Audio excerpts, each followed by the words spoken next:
Hi, everyone. My name is Natalia Linou. I'm the Deputy Director of the UN Development Program's Health Team, and I'm delighted to be the session moderator for our session on advancing clean household energy, health-centered strategies for development and climate goals. So today's session is going to run as follows. We're going to have two 10-minute sort of framing presentations and then a panel discussion that will be moderated by my colleagues. So I'm only going to introduce the first three speakers, and then Malcolm will introduce the panelists. So to set the stage a little bit, we know that despite progress, 2.1 million people still rely on polluting fuels and technologies for cooking, and this has clearly harmful household air pollution exposure, which is bad for health, we've heard over the many days, also really bad for gender equality, for kids' education, because of the sort of long-term impacts. And, we estimate that to reach universal clean cooking access by 2030, annual investments between now and 2030 will need to be drastically increased from the current of about 2.5 billion to 8 billion, with Africa making up almost 50% of those investments. And it's important to think about access, affordability, as well as investment gaps, public-private partnerships, different sort of relationships that we can ensure to move this forward. And there are 4 objectives of our discussion today, and I'm going to read them because they are the objectives that the WHO has kindly put forward. One is to understand how the health sector can contribute to the clean household energy transition and achieve co-benefits for health, air quality, gender equality, and climate. 2, explore successful policy initiatives that have demonstrated health benefits or incorporated health evidence to promote clean household energy solutions. 3 is to showcase tools and resources that might be available, including to finance policies, programs that encourage the clean household energy transition, as well as methods to track progress and increase accountability. And number 4 is to identify opportunities for collaboration among health, energy, gender, environment, climate sectors to work together towards universal access and net zero goals. The conversation is going to be interactive. We do hope that you'll ask questions, and the point is to sort of see if we can come together to some ways forward. And I should say that, UNDP put out a policy brief recently, just in February, around, access that, you should have a look at. And interestingly, that's framed much more from a perspective of access to energy, climate, and gender equality, with health being there, but not the lead. So different organizations will have different perspectives, but hopefully we can come to see this, eye to eye. So without further ado, I do want to invite our first speaker, Freddy Funes Eraso, who will be speaking in Spanish. He's the Director of Environmental Health at the Ministry of Health in El Salvador. And please welcome to the stage.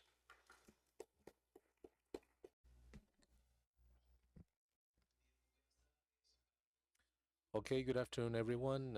I'm glad to be able to join you in this session and walk you through clean energy in Salvadoran homes. I'm going to try to be brief, succinct, and I'm going to be making a special summary of the work we've done in El Salvador.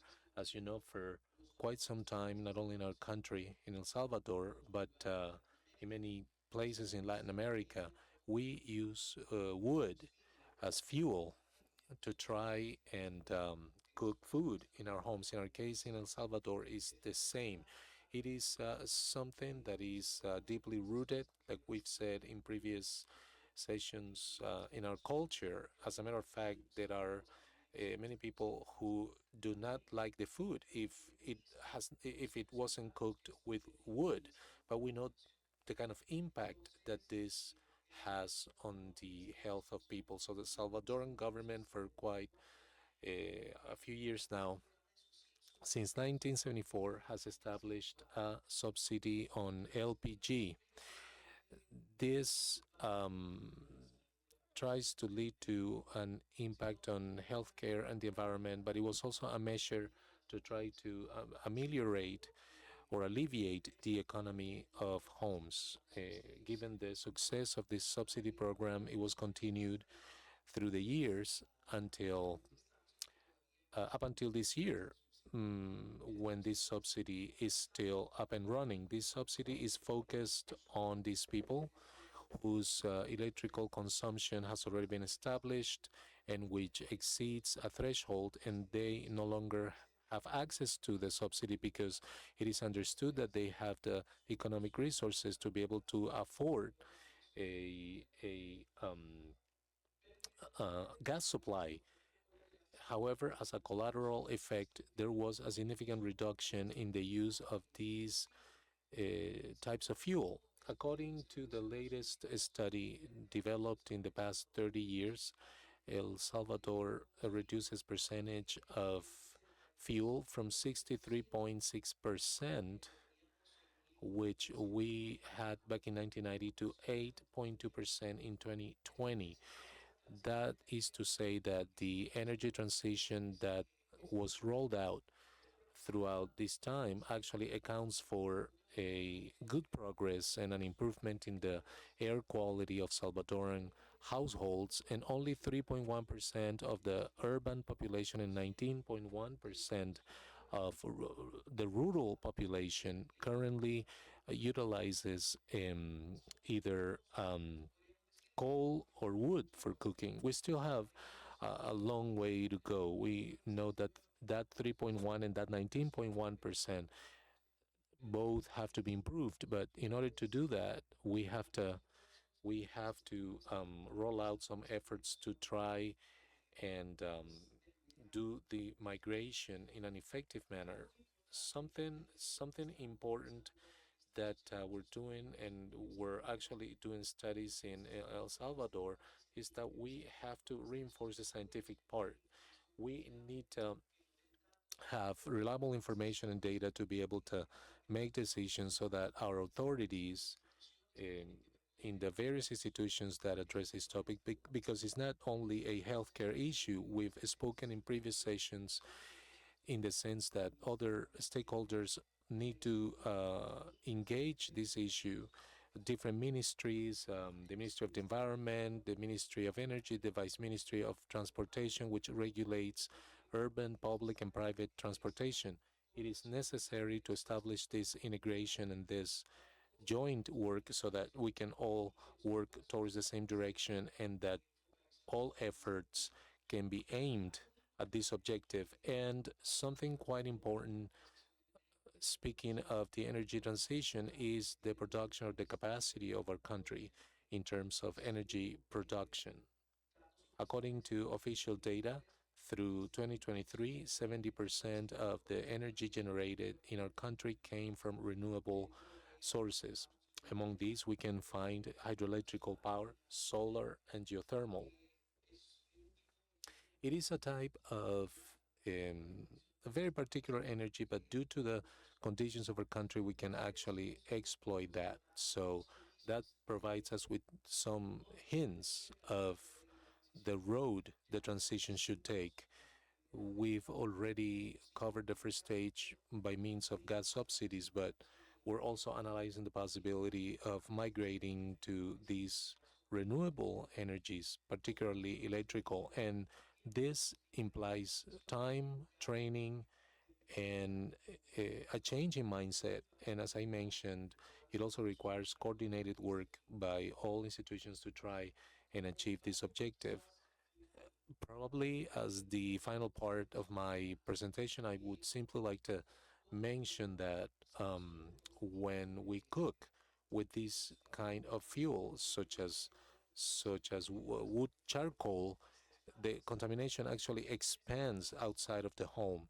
It actually leaks out, and if we add to this all of the environmental factors, external factors such as vehicles and emissions coming from different industrial activities, pollution, uh, outdoor pollution actually becomes worse. And in our country, the Ministry of Environment and Natural Resources has currently set up a monitoring network, or REDCA, which is actually comprised of three monitoring teams located at the capital city of El Salvador. There are three sites. In 2023, we did a study with the IBD, there was some consultancy done, and we determined what the most sensitive uh, points were in terms of external contamination, and we determined that it is the three sites, the three locations that we see on the map. This was a breakthrough because it leads to measurements.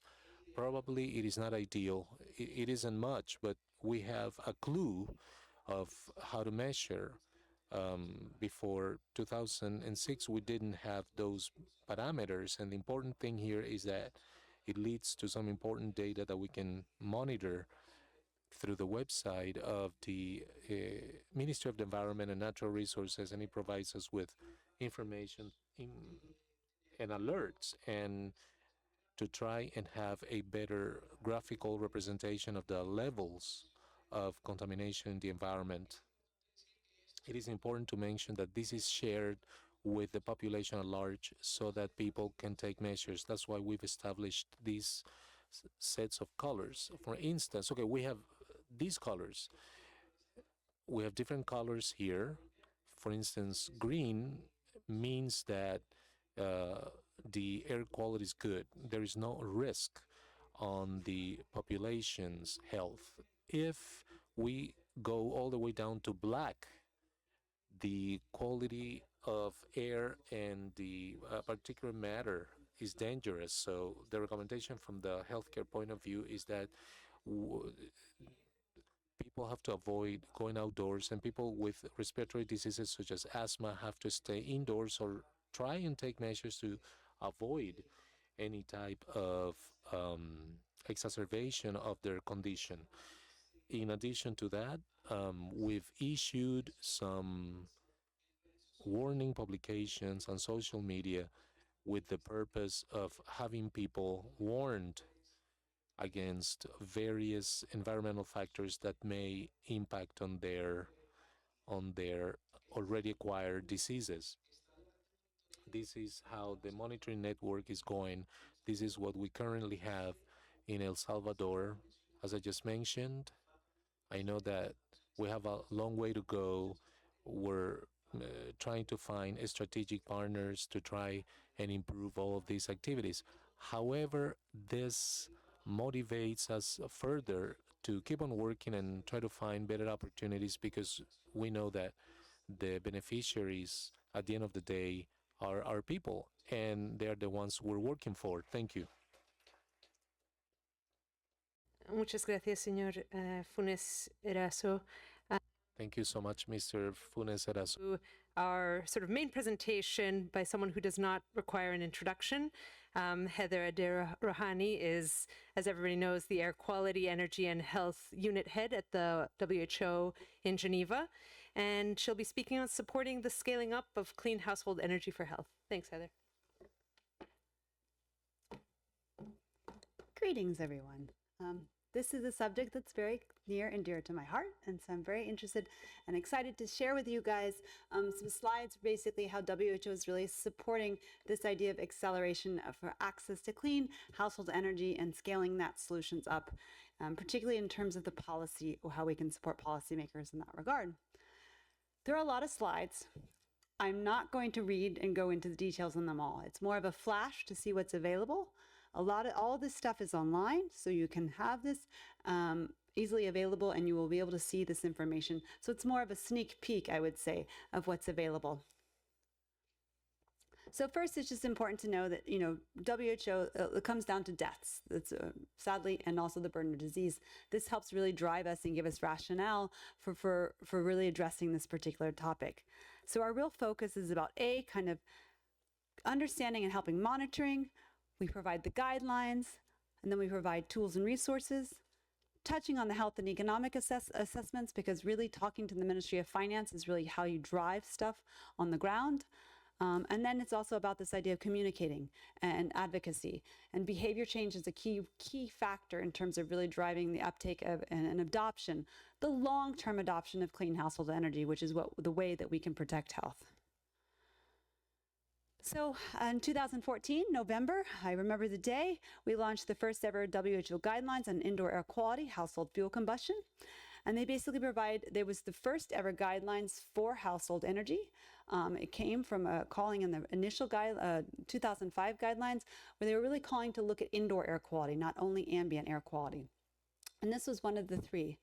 And it has really been an instrumental in changing the policy and discussion and how the health sector and other sectors, in particular the energy sector, can really know and choose the fuels and technologies to protect health.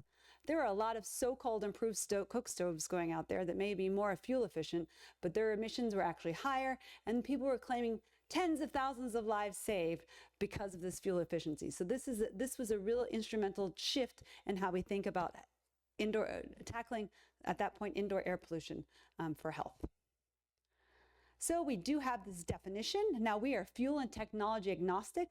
So this particular dichotomy is really based on emission rate targets of these particular fuels and technology used in various studies. So when we have some particular, perhaps advanced biomass combustion stove that does amazing, then it could be considered clean. But it's really defined by that emission rate target, defines where we hit clean or polluting.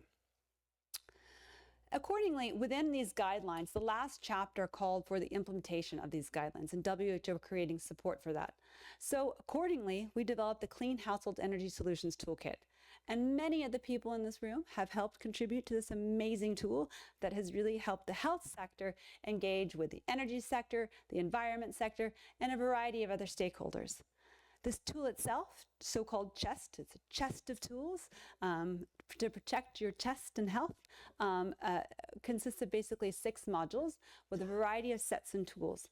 And again, it's really meant to drive the development of policy or adaptation of policy to scale up clean cooking in a house, in country, or in even a city or region, and then walks through the various steps, has different tools in each step.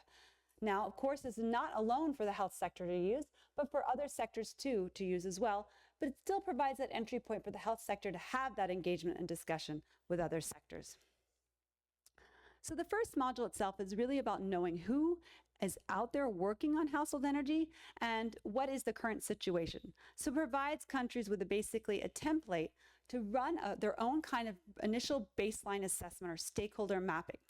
In many countries, there's actually multiple ministries working on household energy, and they don't even know they're working on household energy. So it's the idea that we can really map out who's doing what and when to help have that dialogue.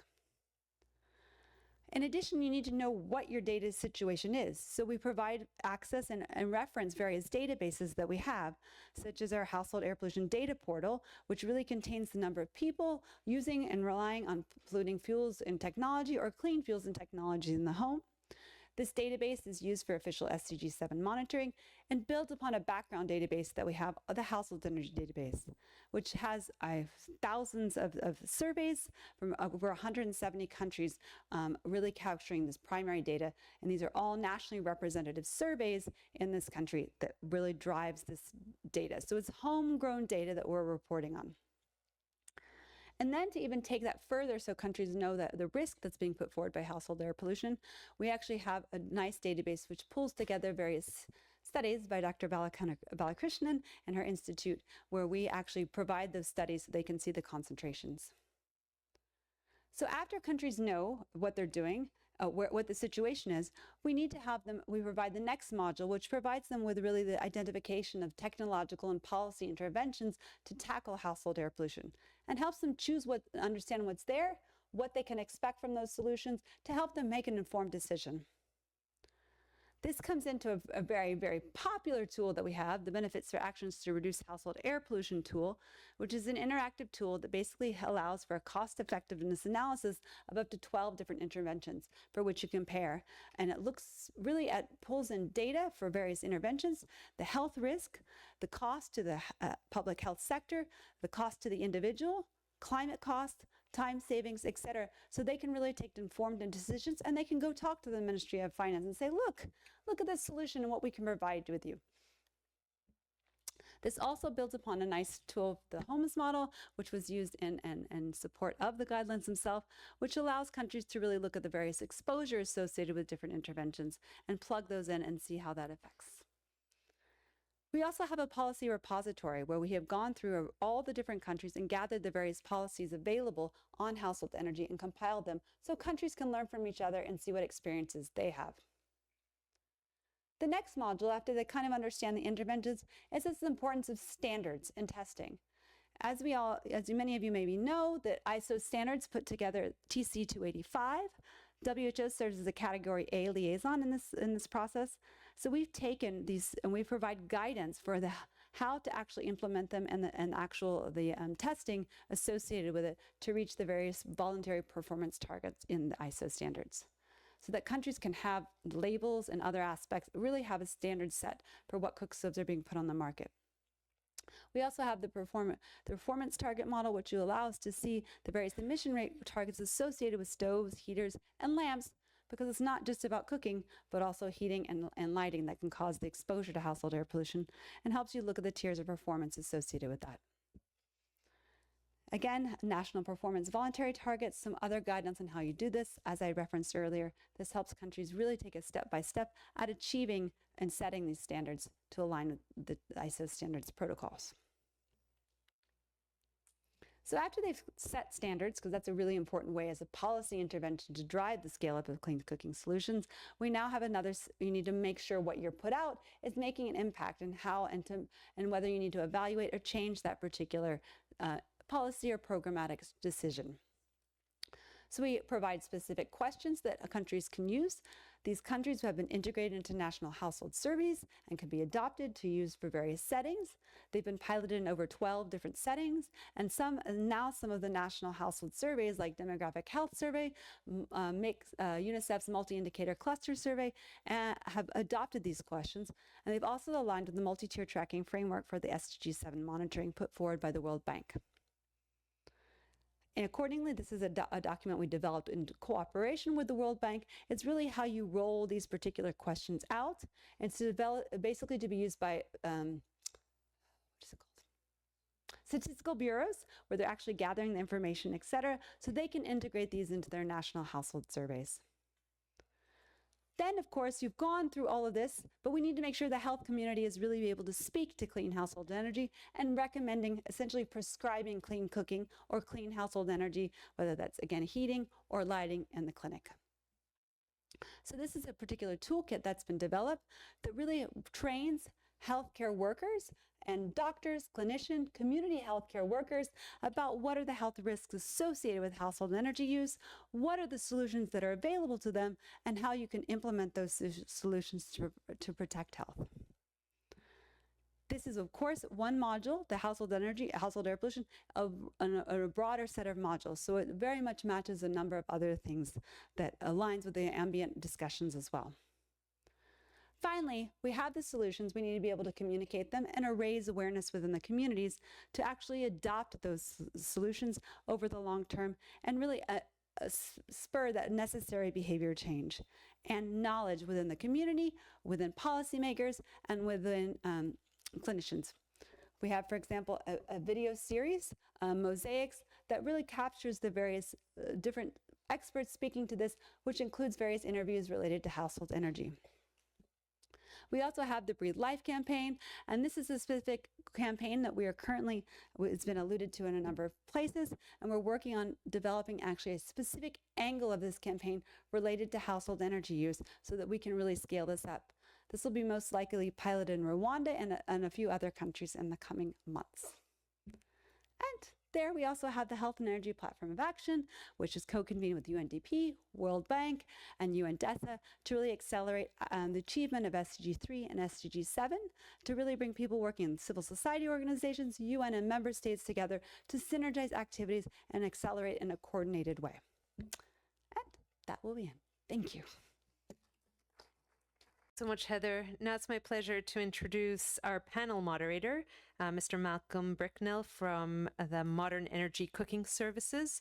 He'll be introducing the panel members, and we'll have about 55 minutes and then come back for a few Q&A. Thank you very much, Natalia. So I'm very pleased to introduce our next session, which is the Clean Household Energy and Health Roundtable, which is going to focus on policies and programs aimed at promoting the transition to clean household energy and how health can be integrated into implementation, monitoring, and evaluation practices to promote this agenda. I just want to make one very short comment and then pass over to the panelists for their insightful presentations. And that is really just to say that I think our discussion is happening at a very interesting time, because I think we're seeing rapid progress in new technologies which are reducing the cost and increasing the efficiency of clean energy appliances. At the same time, digital IoT-enabled technologies are opening up new opportunities to enhance the accuracy and measuring of measurement and reporting mechanisms around the use of these. So I think we've got some very interesting issues to discuss. And without more ado, I would like to invite the panel to come and join me on the podium. And then I would like to introduce them all and then maybe ask if they could make their presentations in the sequence that we have planned. Would you like to come up?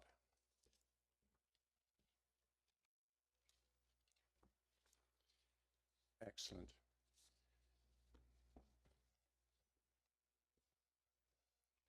So once again, I think many of our panelists are very well known to you already, so I will just make a very short introduction on each. So we have Professor Kalpana Balakrishnan, who's Dean and Director of the WHO Collaborating Center for Occupational and Environmental Health at the Sri Ramachandra Institute for Higher Education and Research in Chennai. We have Munkbaya Ozibaya, who's Senior Specialist in Environmental Pollution Policy Planning at the Ministry of Environment and Climate Change in Mongolia. We have Darby Jack, who is Professor of Environmental Health at Columbia University, where he's focusing on environmental health risks in developing countries, health impacts of climate change, and the role of the urban environment in shaping health. Luc Severi is Head of Energy Access at SE for All. He oversees implementation and strategic direction of SE for All's Energy Access Program. And finally, Sandeep Kohli, who I'm sure is very well known to you, is Senior Energy Specialist with the World Bank. He has very extensive experience in project financing covering different sectors, including, of course, energy. And his experience covers both the public and the private sectors. So, Kalpana, would you like to get the ball rolling? Thank you.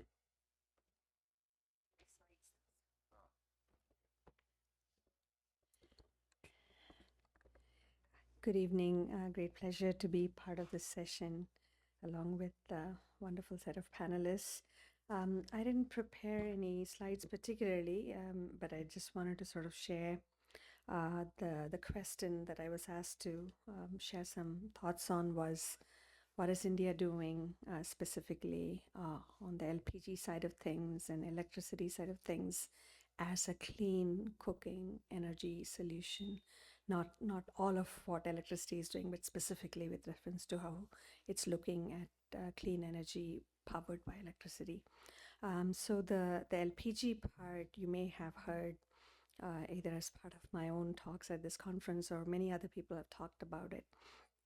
India launched a very ambitious access to LPG program more than 10 years ago. And the goal there was to sort of, it was actually a very interesting pitch that sort of resulted in the genesis of the program. It was a very woman-centric, women's empowerment, social investment good that was sort of at the heart of the program.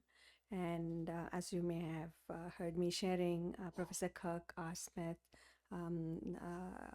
was part of this discourse, and it so happened that all of this evidence that was accumulating from the WHO side, from his own engagement with the issue, came at a very opportune time, and the then Minister of Petroleum and Natural Gas actually had the opportunity to hear Kirk at a meeting where they just suddenly had a newfound ammunition of health. It is a good thing to do for women's health. So if you look at all the banners that have our Prime Minister at the face and the woman, and we may shy to shy away from a campaign which would say, clean LPG is good for health, because what if, people asked us, because it's good for health, how about giving us the LPG? But everywhere, it's women's dignity, women's health, women's empowerment, that's on the billboard of every city. So it has a very interesting history. And normally, when you see these billboard campaigns, common citizens like us think, where is it going? Is it really going to achieve its target? But it's one of those few programs that overachieved the target set. So 100 million households now have an LPG connection. And what is so special about the LPG connection? We're talking about modern energy cooking services. There is an, digital connection to this subsidy, which means that it's linked to electronically to a woman's bank account, and the subsidy that you are eligible to receive comes directly to the woman's bank account. So it's not as though you can just, get these refills or connections duplicated. It's against the unique ID that we all have, Citizens ID, and therefore it was a very ambitious program. So in the 10 years since the launch of the LPG program, government figures quote it as upwards of 95% or maybe even 99%. But independent surveys, including what has been conducted by Dr. Ghosh and his colleagues at CEW, corroborate this very well.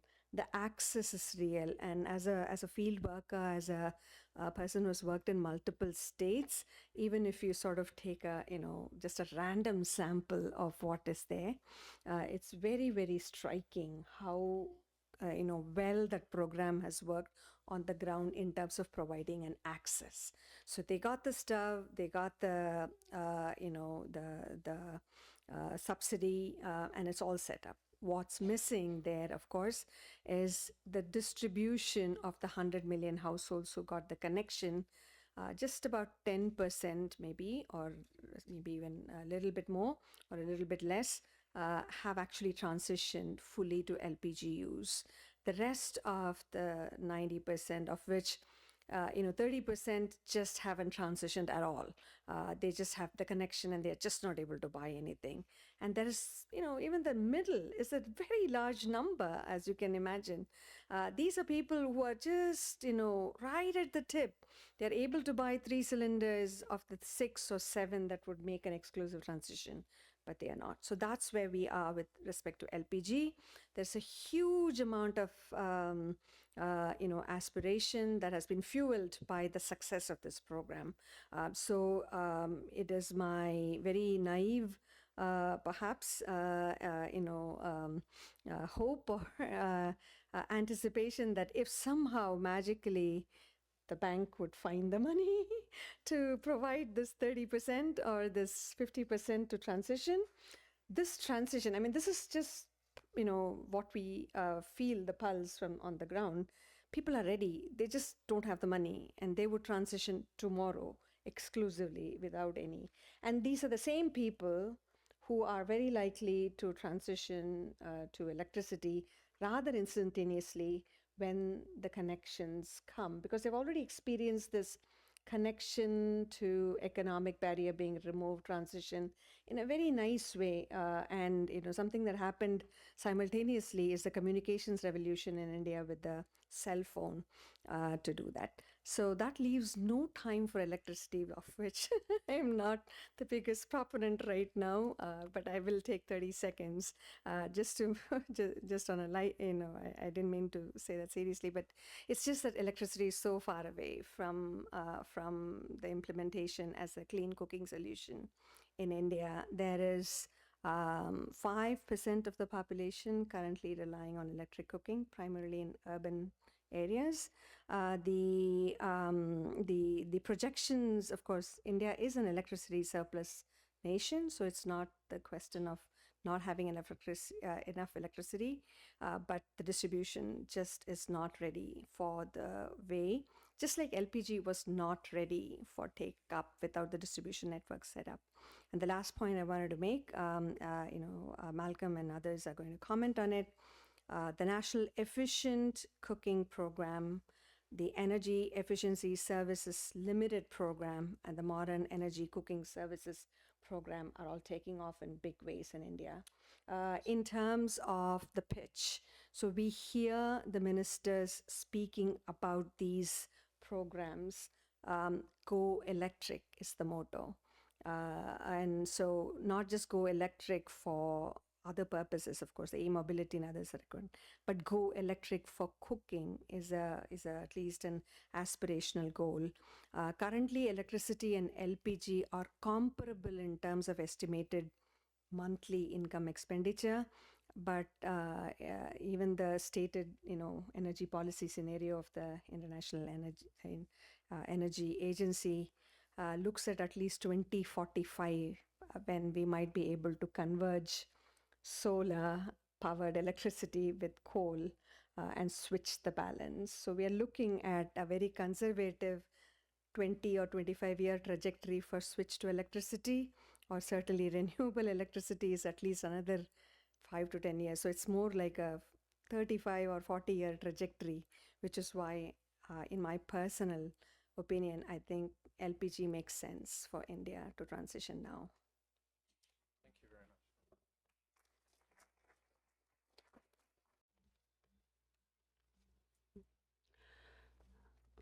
Good afternoon, colleagues and delegates.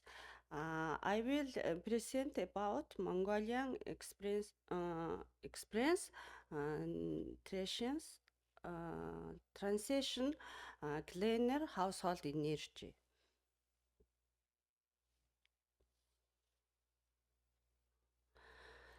Mongolia has 4 seasons and an extreme weather and climatic condition. The cold season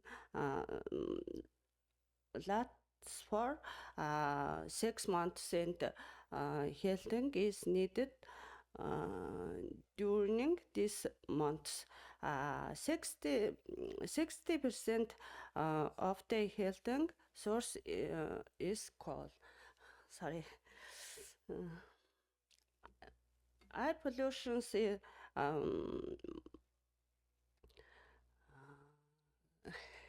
sorry.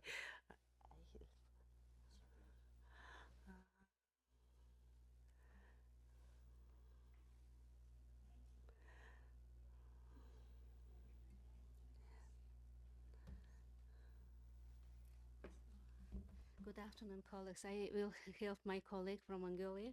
So she presented the final intervention, so I will just read out on her behalf, if you agree. Okay. So, yeah, exactly. Okay. So she started that Mongolia has 4 seasons, as you know. Almost 5-6 months, people use heating, coal for heating, and 70% of energy source is coal in Mongolia. That's why the household air pollution is the huge problem, public health priority problem in Mongolia.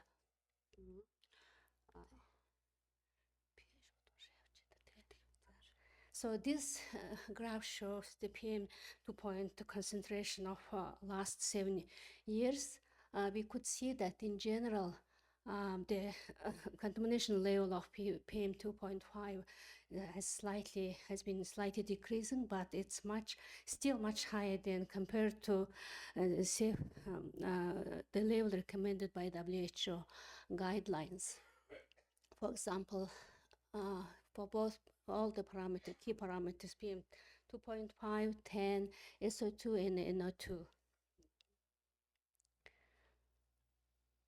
So here in this slide, she wanted to emphasize one key point. For example, in capital city Ulaanbaatar, half of the population of Mongolia reside. It's a huge number, and about 57% of our population in the households use coal for heating. So this shows the magnitude of the problem in Mongolia. So, of course, the Mongolian government has been paying a lot of attention to systematic transition to renewable energy. The now a lot of in the capital city and also other big urban cities, one of the priority infrastructures, priority projects is increasing number of apartment houses. So to reduce the reliance on the use of household, in the households use of fuels, and also improving efficiency of thermal power plants. And they increase the use of power in hydro energy. This shows some examples of ongoing projects to improve the use of solar energy, electric heater, and also there are some projects already initiated to use the gas and to install gas pipelines and to increase, to promote the use of cleaner energy sources. So here, I think this is more now related to the topic of today's panel discussion, the health sector role response to tackle the air pollution, health impacts of air pollution. The Minister of Health and the local health authorities are prioritizing actions to advocate other sectors to prioritize measures to reduce the emissions. One of the key approaches is to work with the other ministries and operationalize the multi-sectoral working group on air quality and health, which jointly discuss the priorities of action in the country and implement the emission reduction measures in key polluting sectors. So over the last 3 decades, I think we discussed that the research evidence generation has been expanding, not only the defining the health impacts, assessing the health impacts from ambient air quality, but there have been several studies conducted to assess the health impacts of indoor air pollution. And there were also quite a number of studies targeted not only the all-cause mortality, but also disease-specific mortality. For example, Institute of Public Health conducted studies targeted for indoor health impact assessment of indoor air pollution, which revealed that it affects the children's health and human health, and specifically the increase of cardiovascular disease and respiratory mortality, as well as impact of indoor air pollution and the physical development of children and non-specific immunity of children. One of the key activities to reduce exposure to household air pollution is reviewing the existing national standard and to revise in accordance with the key requirements of WHO air quality guidelines. So currently, the multi-sectoral team developed draft indoor air quality standard, and it's under discussion. So the next important step is actually to develop the specific roadmap, how to achieve the recommended levels by the national standard, and also step-by-step manner to achieve the recommended level set by WHO guidelines. And lately, the Ministry of Health and local health authorities have been conducting capacity building activities to empower health professionals as well as non-health professionals. And due to high reliance of coal use, attention has been paid to increase the awareness raising activity and risk communication for households, for the community, especially during the high season, when the heating is at the peak. So I'm not sure that. Okay. I think that's it. Sorry for, but the main key message is really the household air pollution is really a problem. The government is taking measures to improve the policy, and most importantly, to implement context-specific reduction measures. Thank you.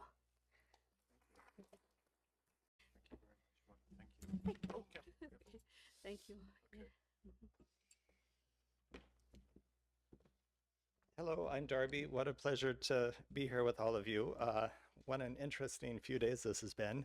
So I'm going to try to do 3 things in 5 minutes. And I'm not really going to, I'm only going to talk about the United States for a minute. But I think that the question that I want to start with is how clean is clean enough and what role does LPG play? And I think that's a question that, has been circling around in lots of these discussions. And my framing, the framing that I would propose is that we should promote the cleanest available option, and that will connect back to the United States situation. But in a perfect world, we'd all be cooking with clean, renewable electricity. But I think as we've heard in the India context and in the Ghana context where I work, I'll talk a little bit about, it's decades away. Again, as Kalpana said, decades away, and billions of dollars of investment away. And we've heard so much about the crushing burden of disease from air pollution, and in particular the crushing burden of disease from household air pollution. And my take is we cannot let the perfect be the enemy of the good, that we need to use the tools that are available. And I want to just talk very briefly about some of the work we've been doing in Ghana with the Kintampo Health Research Center. Seriam Kali is here from that institution. And the situation in Ghana, in our policy work, we've done a careful review of the available options: electricity, ethanol, pelletized biomass, improved biomass cook stoves. And we've really concluded that from the point of view, not solar, I see that.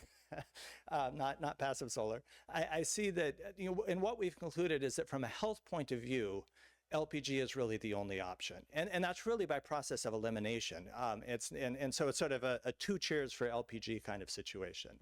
But what further, what we've determined through a nationally representative household survey that KHRC carried out was that, and again, I think this is a theme that's come up in a couple of presentations I've heard, that people who are spending on biomass fuels, people who are using charcoal or are purchasing wood, largely in urban or peri-urban areas, are spending about as much as they would need to spend on LPG. So for that market, for that tranche of consumers, it's a tractable problem, I think. The question is really, how do we sort of build the tools, the technologies that will facilitate the savings behavior that those folks need to engage in. Our team is working on a digital wallet with sort of a reward system for frequent small deposits that mimic the frequent expenditures on charcoal. Folks have worked with pay-as-you-go regulators, which I think are also promising, but also impose additional costs and both the cost of goods of the regulator and the inventory cost of the gas. But I think that's a tractable problem. The folks who are living in rural areas, and we've done some sort of field experiments to elicit a demand curve for folks who are living in rural areas. And what we found is that anything close to market prices, the demand for LPG is 0, right? And I think that's a huge knowledge gap in this field, is how do we serve the rural poor? And I just don't think we have an answer to that. The improved biomass stoves, from a health point of view, are not going to move the needle. And so I don't think we know what to do in that context. And one final point I think I'll make about the situation in Ghana is, so LPG is what we really need to work on, I think. But we also need to take seriously the idea that LPG is a transition fuel, not the end game. And as far as I know, and I think this is another critical knowledge gap, I don't think we know how to formulate policies that take seriously the idea of LPG as a transition fuel, that have some sort of sunset clause for LPG. So I think that's something that we as a community need to think about. So, going back to the idea of we should be using the cleanest option available. In the United States, gas is not the cleanest option. Electricity is the cleanest option, right? And my group has done work with Michael Johnson and others in New York City and in public housing, showing that during a controlled cooking experiment that the concentrations of NO2 are about 900% higher during cooking compared to during non-cooking periods. So there's this massive bolus of NO2, and then there are other VOCs that are commingled with the methane. So it's not good for you. It's a respiratory, NO2 is a respiratory irritant. It's clearly a health risk. It's not a top-tier health risk, I would say, in the way that PM2.5 exposures in a HAP setting and an LMIC setting are a top-tier risk. but it's still a risk, and it's something we can work on. So what's being done in the United States? Berkeley was the first one. I know many of you in the room have ties to the city of Berkeley in California. Berkeley was the first city in the United States to pass an ordinance that basically said all new construction cannot hook up to gas for cooking, but also for other household uses. Since then, about 140 cities and other jurisdictions, local jurisdictions, have followed suit. About a year ago, Berkeley settled a lawsuit with the California Restaurant Association that rolling back their ordinance. And since then, many other cities have rolled back or partially rolled back their ordinances. It's a very messy landscape, is my read right now. But some cities, including the city I'm from, New York City, is sticking to it. So in New York City, we have a local law 154, I believe, that says that currently all buildings under 7 stories, and then in a couple of years, all buildings over 7 stories, or including buildings over 7 stories, must not have a gas hookup. So there are serious actions being taken at the city level and other local jurisdiction level. But certainly not at the federal level. In fact, in January of 2023, somebody from the Consumer Safety Protection Commission made the mistake of hinting at the fact at some point in the future they might consider regulating gas stoves. And actually, I wish I had a slide to show the tweet, Jim Jordan, God, guns, and gas stoves. So at the federal level, the politics, I think, are really intractable. And of course, all of us know that's only gotten worse. But I think, at the state and local, or at the local level, there has been some remarkable innovation. Another example that I'll mention is the city of Ithaca, a small liberal college town in New York State, has decided to completely phase out all gas hookups for the whole city by 2030. We'll see if they meet that goal, but there's a good faith effort to meet that goal. The focus on retrofits is obviously because of cost. The cost of retrofitting, I'm sorry, the focus on new construction is because of the cost. The cost of retrofitting is just punishingly high. But there's a complex sort of landscape of policies, but I don't think we're going to see any kind of federal policy. But again, I think the sort of core message is that that we want to choose the cleanest option that's appropriate to the context, and that leads us to a very different conclusion for the United States in comparison with places like Ghana and India, where I think LPG is really the right option, but we do have these populations where LPG is just simply out of reach for cost reasons, and we don't know how to address that, and then we don't know how to really take seriously this idea of LPG as a transition fuel. Oops. Hi, everyone. I would like to start by thanking WHO and Government of Colombia for hosting us. It's been really engaging.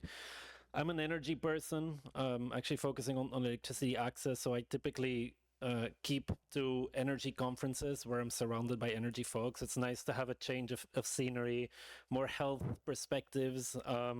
The whole LPG debate, I'm not going to go into it, but because it's something that is raging, I think, across multiple sectors, but definitely in the energy one.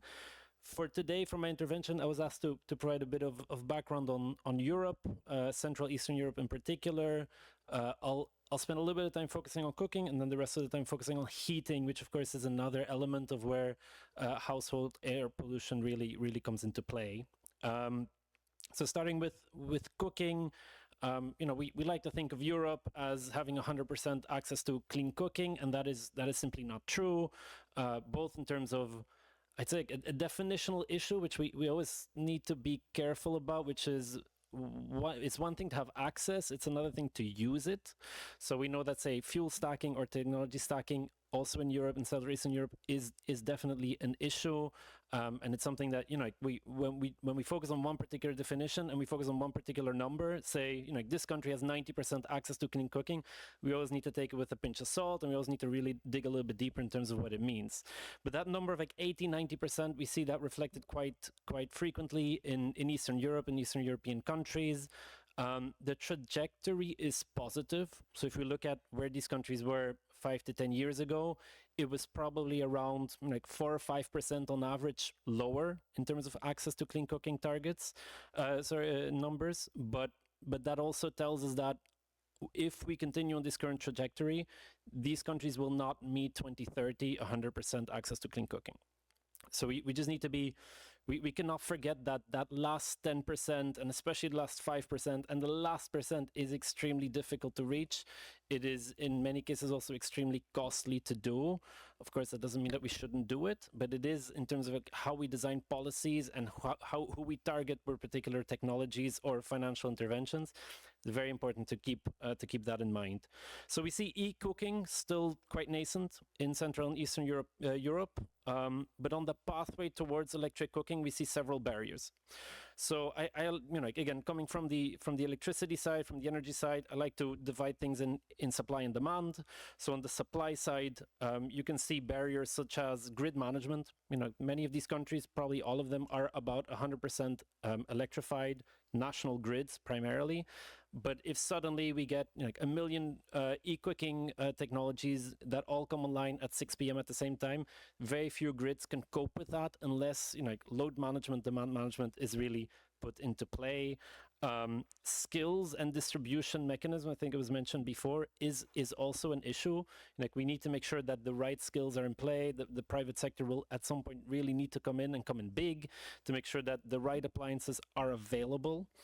And then on the demand side, of course, if there's no demand, then there will be no supply. So how do we make sure that we stimulate demand? How do we address affordability, which will probably be the trending word of this panel? How do we address affordability? How do we make sure that individuals and households have the incentive to actually make the investment and change from the technology that they have to the technology that they want to go to, or that governments want to switch to? And habits are also, it's a tricky thing.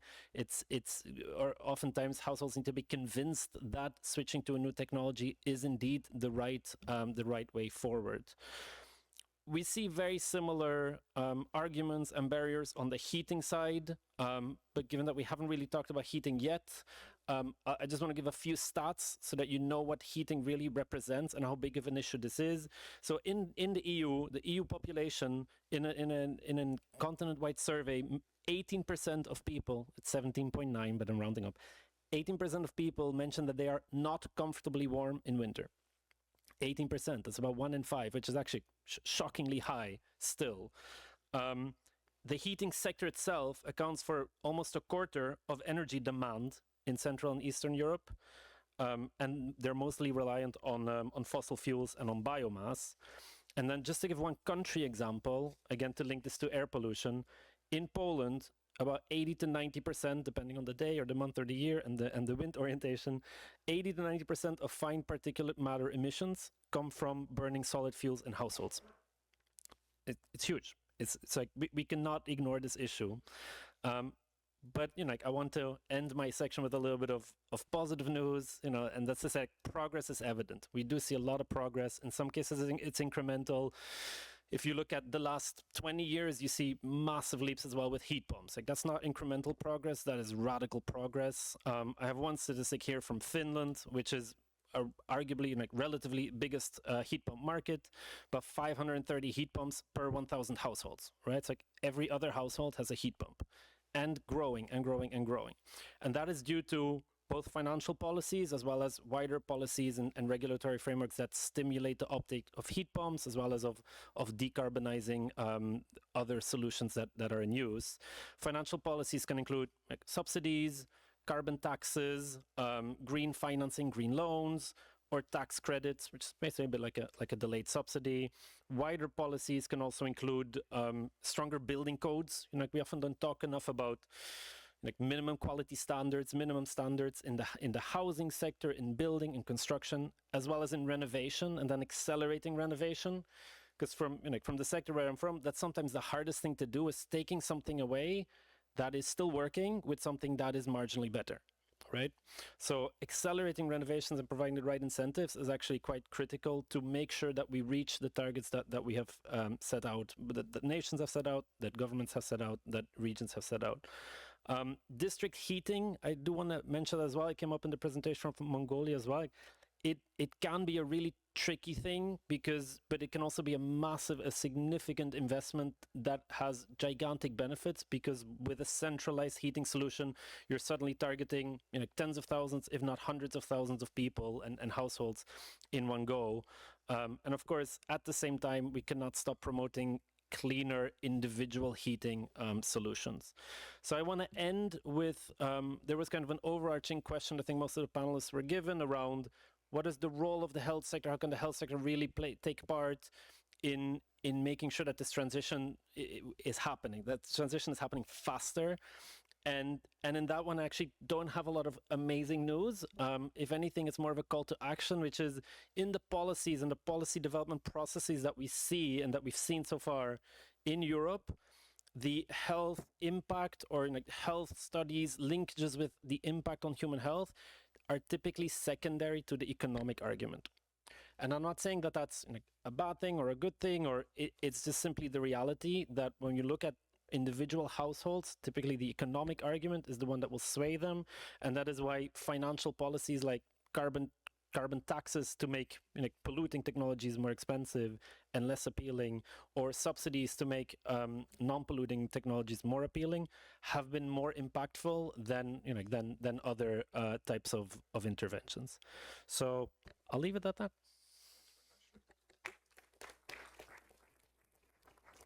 Very much indeed to our panelists for some very insightful presentations. I'm afraid we don't have a huge amount of time left for the panel discussion, but I would like to open up one or two thoughts with our panelists. And if anybody from the audience wants to participate, please do let me know, and we'd be very interested to hear your thoughts as well. So I'd like to start really where we almost ended the presentations, which is around Sandeep's comments around the private sector. I think this is very, very relevant. We hear sometimes the comments it's going to take trillions of investment to make this transformation, but of course once you have the private sector involved and you're using consumer finance, then of course these numbers become a great deal more meaningful. And as Sandeep rightly said, we have many examples. We've seen examples of technology coming in with the mobile telephony. We've seen it very effectively also with lighting programs. And I'd like to just come back to that because I think, for example, the question is, well, what can we do to help the private sector, to engage the dynamism of the private sector and to help the private sector realize some of these objectives?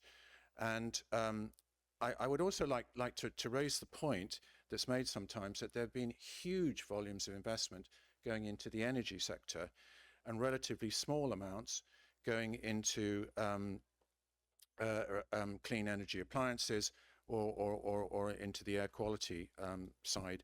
So the question of how we can link in into some of these larger energy programs, the opportunity to finance some very important projects for clean cooking or for air quality type investments. So would you, Deepak and Luke, maybe in particular, have any particular thoughts on how we can maybe introduce some of these funding instruments that can drive the health agenda forward into, for example, some of these larger scale energy investments that we see taking place? Would either of you like to comment on that?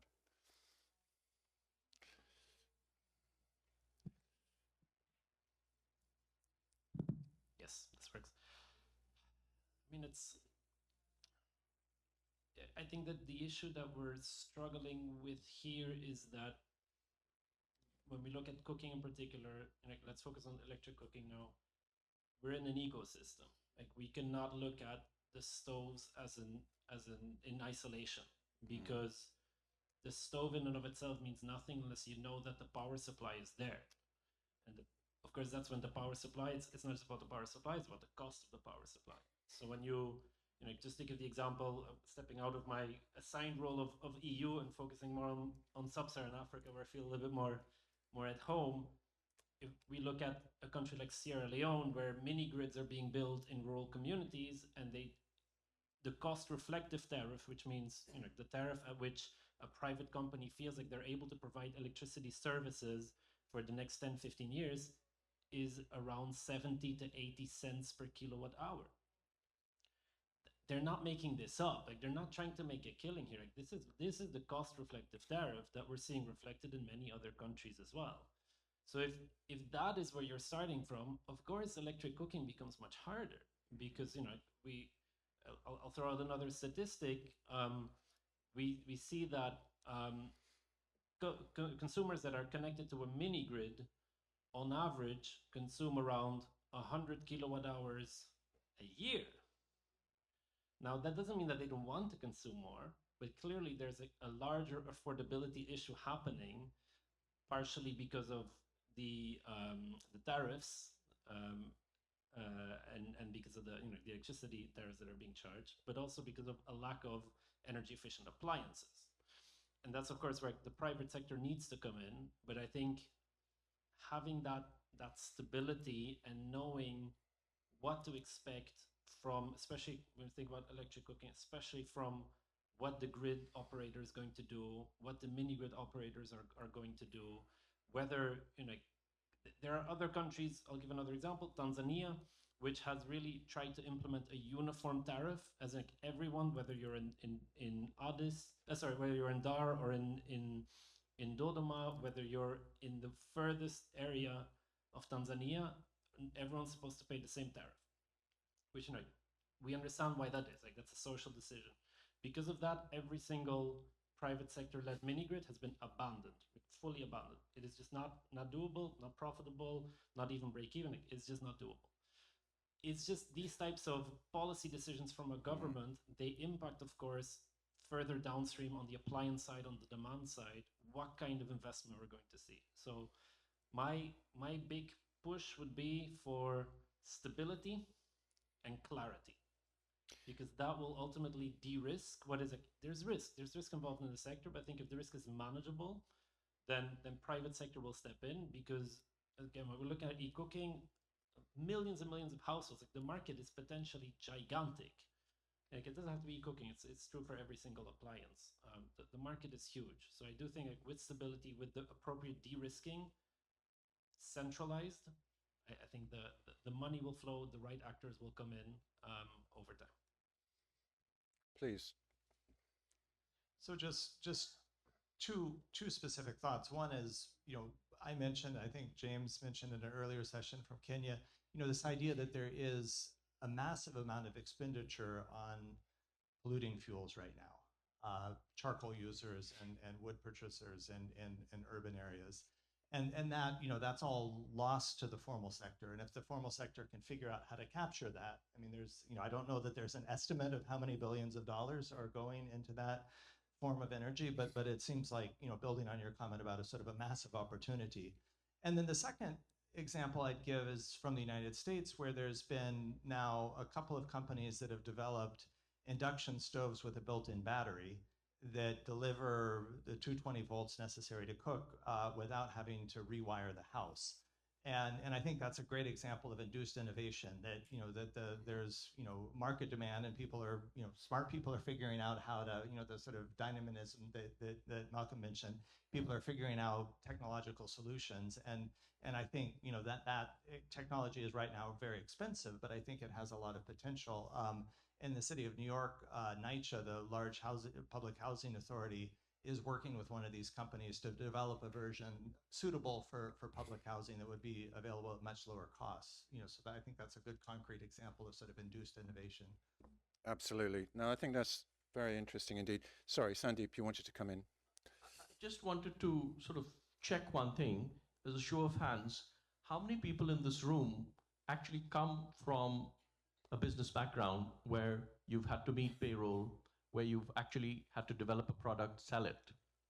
Are there any people from that background? So the thing is, till you've done it, we shouldn't behave like we're an expert. And I want to approach this with humbleness, because we cannot tell you what makes a successful business till we've actually done a successful business. And even then, our second idea may be wrong, even if a first one is very successful. So So what I want to say is we are talking about what I would very roughly call a widgets business. We make widgets. Those widgets are either liked or not liked. People either buy them or they don't buy them. There'll be 15 reasons why they don't buy them. It could be the wrong price point. It could be the fuel supply is not assured. It could be tens of other, they don't like the color of the stove, whatever. But I think we need to talk to people who've made successful businesses before we come to a conclusion of what will work or what won't work. Thank you very much. Now, I think there's some very interesting points there. So we have on the one hand the dynamism of the private sector in innovation and driving the competitiveness in driving costs down, increasing the quality of the products, which is obviously hugely important. But at the same time, the need at maybe at the higher level for things like integrated energy planning so that in particular the government level working at improving the enabling environment to allow some of these innovations to happen is obviously also hugely important. I wanted to come back to another point which I find which I think is very very interesting, which is that the point is made very often that the number of people who have access to modern clean energy is much higher than the number of people who are actually using that in the household and particularly for cooking. And I wonder, is this really a question of affordability, or is there also an element of behavior, or even, dare I say, ignorance about what the risks involved in actually not cooking on clean energy are? And if so, what would be the thinking about how we address that challenge? Maybe does anyone have any comments? Maybe Kalpana, maybe you have some thoughts. I would hate to say, yeah, it's okay, yeah.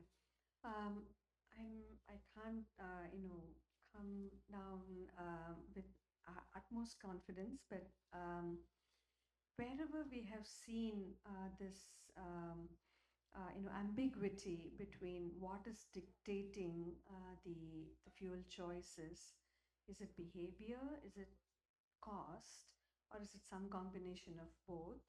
In the recent 10 years in India, wherever we have been, it has been overwhelmingly cost.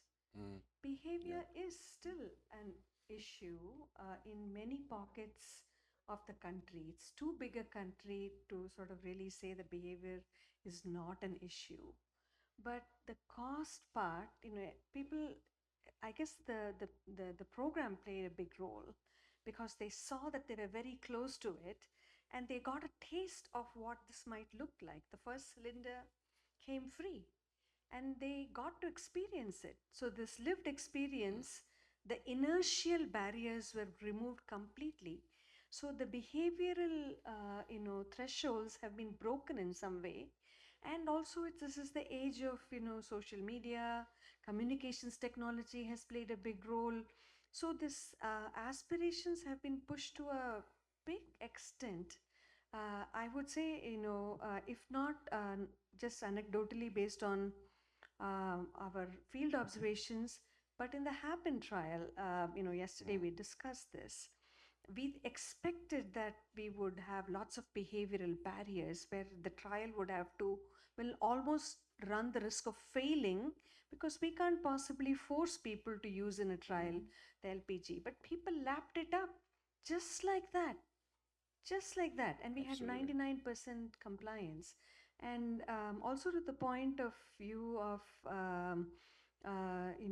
the overall room for innovation in the LPG, which the previous question of yours was addressing. I think there is a big piece in the LPG stove efficiency that has not been exploited fully.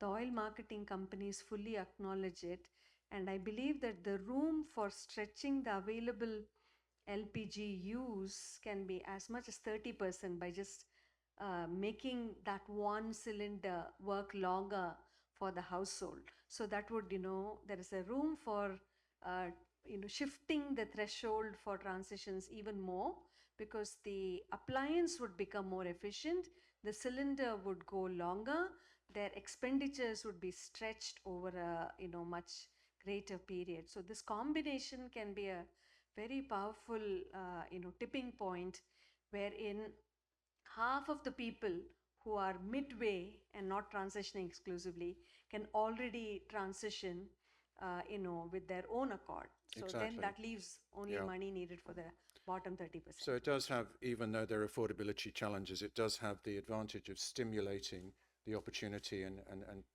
giving people the opportunity to see what they can achieve. Well, I could certainly discuss this for much longer, but unfortunately, we don't have any more time. So I'd like to thank you very much for very insightful presentations, and I think there's a lot more for us to talk about offline. Thank you. Thank you, Malcolm, and thank you to the panelists. I do want to, we are at 2 minutes to go, but if anybody in the audience does have either a question or a comment, I mean, I do want to give you an opportunity.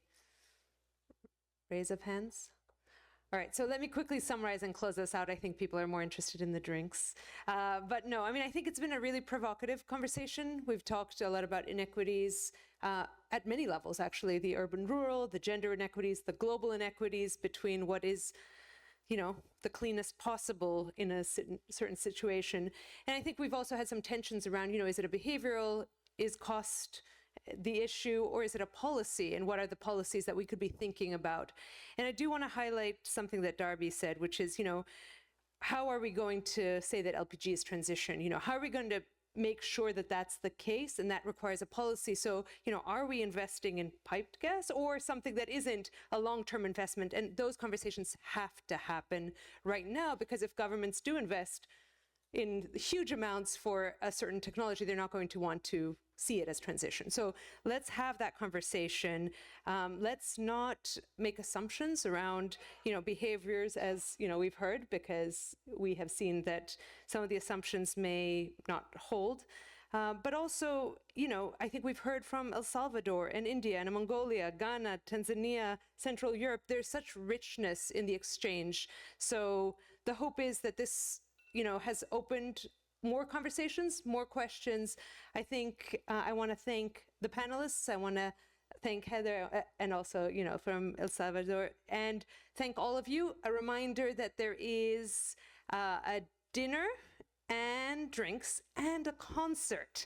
So everybody is invited to stay. I know everybody is tired, but we hope to see you later today. Thank you, everyone.